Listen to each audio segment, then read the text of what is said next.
We stood here last year talking about 2013 Firefly, because as Mike alluded, there were some challenges in 2013. We grew a lot, and we felt the growing pains, and we talked about how 2014 was going to be a whole different ball game. I think it was a term Gene used. We added a whole day of the festival, in large part to alleviate some of the traffic concerns of 2013.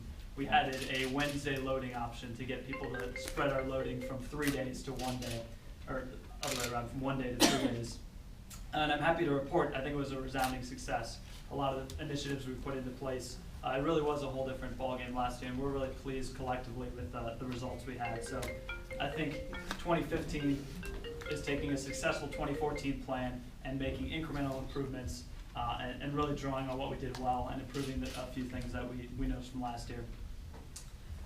Mike mentioned earlier, but I'd be remiss to not also thank all of our partners, DIS and the entire crew that helps certainly a lot in this operation, but across the whole board for Firefly, DelDOT, everyone involved, the Delaware State Police, Dover PD, and all the various local public safety agencies that go into this planning, and of course, Josh and Michael, who really take the lead from our side, and I just stand up here and give the high-level bullet points. So thanks to everyone involved. The planning started a month after the 2014 event, and everyone has been incredibly dedicated to continuing the success of last year and making a smooth operation for the fans, but also the community. Starting a 24-hour loading operation on Wednesday and Thursday of the festival this year. That's sort of in response to a few of the overnight hours last year. We got some queues as people waited to get in the gates. People really are excited to get to the Woodlands, if you haven't noticed yet. We've added 12,000 feet of new roads on site. It's hard to believe because I think every year I come up here and tell you how many thousands of feet we add, but 12,000 feet of new roads, that helps with the internal efficiencies. Once people get to our lots, it helps us sort them easier internally. We added a new staff lot that's going to take 1,500 cars per day out of the standard fan traffic and into a different traffic pattern, which we'll talk about a bit, but that's another efficiency. We added lighting and shuttles along Persimmon Tree Lane. Last year we had issues of pedestrian traffic crossing with vehicle traffic sort of in the behind-the-scenes space, so we added lighting and shuttles to alleviate that. And then, of course, we have Big Barrel Country Music Festival. It was getting it was 4 years in. We wanted something new, I guess, so let's bring the excitement back with a brand new festival. We're projecting between 30 and 35,000 people, as Mike said. Tickets are still on sale. So that's going to make it as big or bigger than Firefly 2012, which was the first year.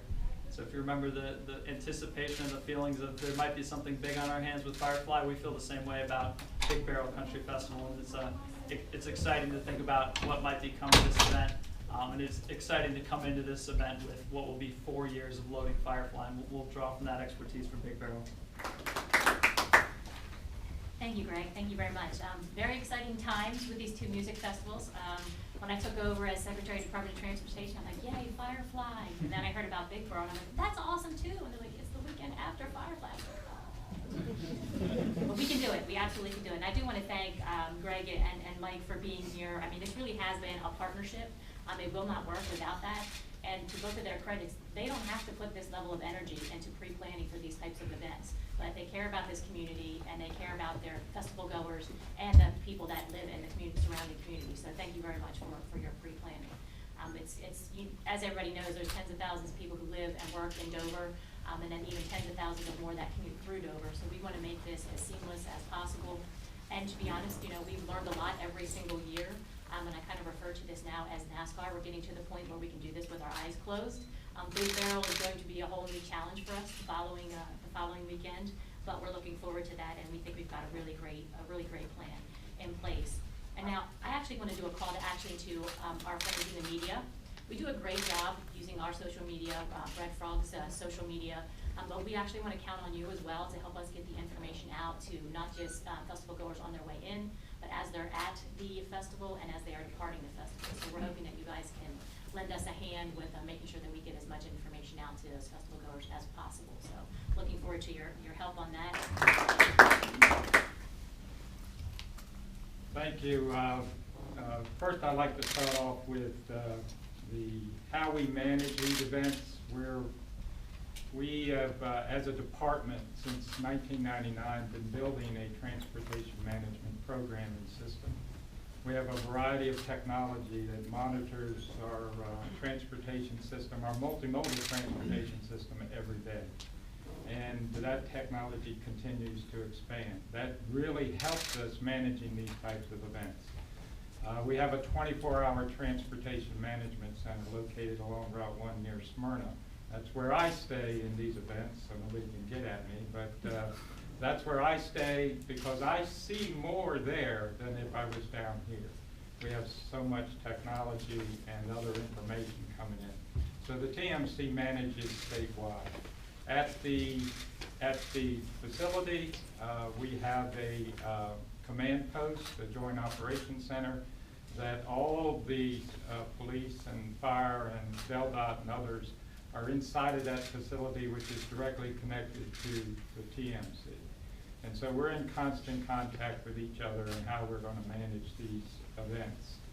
And so I do want to add to, we established a traffic management committee for the NASCAR events probably 15 years ago.